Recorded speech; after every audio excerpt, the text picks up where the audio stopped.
कर लेते हैं। अहमदाबाद से लंदन जाने वाली एयर इंडिया की उड़ान को आज कैंसिल कर दिया गया है। उड़ान भरने से ठीक पहले तकनीकी खराबी सामने आने से कैंसिल कर दिया गया। आपको बता दें कि एयर इंडिया की फ्लाइट नंबर AI-159 को ये विमान नई दिल्ली से अहमदाबाद आया था।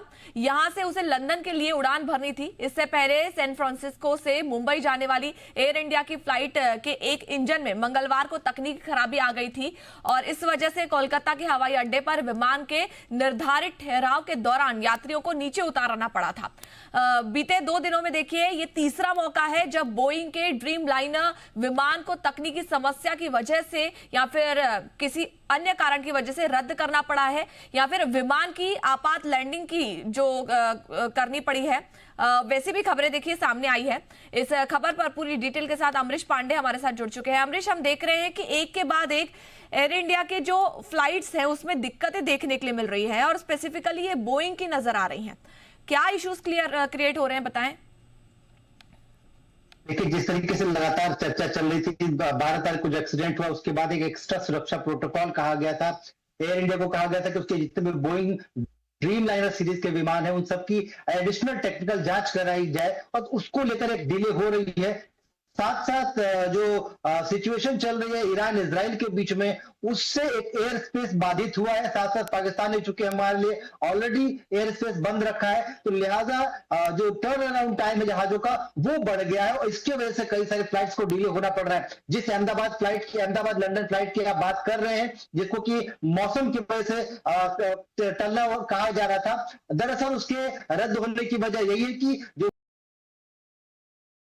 यहां से वो अहमदाबाद से लंदन के लिए जिसको रवाना होना था वो विमान अभी तक नहीं पहुंच पाया है और ये टर्न अराउंड टाइम इतना ज्यादा है कि जो तय समय था 1:10 का, उस समय तक कोई भी विमान एडिशनल वहां पे उपलब्ध नहीं था। लिहाजा ये जो यात्रा है वो रद्द करनी पड़ी है। अगला विमान, अल्टरनेट विमान जो है जल्द उसका अरेंजमेंट कंपनी करेगी। और इसके साथ ही चूंकि टेक्निकल प्रॉब्लम्स की लगातार बात हो रही है, तो टेक्निकल प्रॉब्लम्स इसलिए आ रही है क्योंकि जो जांच है उसको और सघन किया गया है और इसमें कोई भी कोताही नहीं बरतने, साथ साथ एक्स्ट्रा प्रिकॉशन एयर इंडिया लिहाजा वो नहीं चाहते हैं कि किसी भी तरीके की एक छोटी दिक्कत भी एक बड़ी समस्या बनकर आ जाए, जिस तरह की अहमदाबाद फ्लाइट में हुई थी। उस वजह से भी थोड़ी सी दिक्कत होने पर भी वो एक एक्स्ट्रा प्रोटोकॉल के साथ ATC एजेंसी से उनको इन्फॉर्म कर रहे हैं और खुद जानबूझकर ये डिले किया जा रहा है ताकि यात्रियों की जो जान है वो बचाई जा सके, सुरक्षित की जा सके, बजाय ऐसे कि लगातार यात्रा करें।